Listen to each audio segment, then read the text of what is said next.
રાજકોટ જિલ્લાના ધોરાજીમાં આરોગ્ય તંત્ર અને નગરપાલિકાની ઘોર બેદરકારી સામે આવી છે। ધોરાજીના બહારપુરા વિસ્તારની 5 પીરવાડીના અંદાજિત 20 જેટલા મહિલા પુરુષો ઝાડા ઉલટીનો ભોગ બનતા ખળભળાટ મચી ગયો છે।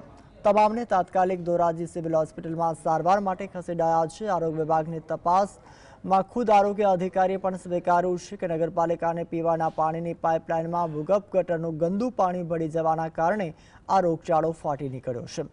સવાલ એ થાય છે કે લોકોના સ્વાસ્થ્ય સાથે ચેડા કરનાર નગરપાલિકાની ટીમ અત્યાર સુધી ક્યાં હતી?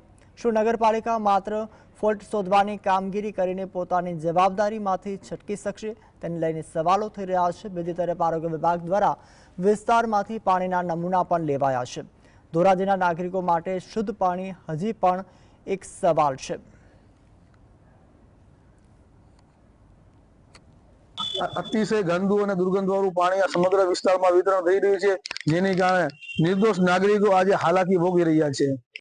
ગટરનું પાણી અને જે પીવાનું પાણી છે ગમે ત્યાં મિક્સ થયું હોય એવું અમારું પ્રારંભિક તારણ હતું અને અમે સ્થળ તપાસ કરી તો એમાં 6 લીકેજ હતી અને ભૂગર્ભ ગટરમાં પાણી અને આજે જે આપણે વાત કરી અગાઉ એ બંને મિક્સ થયેલું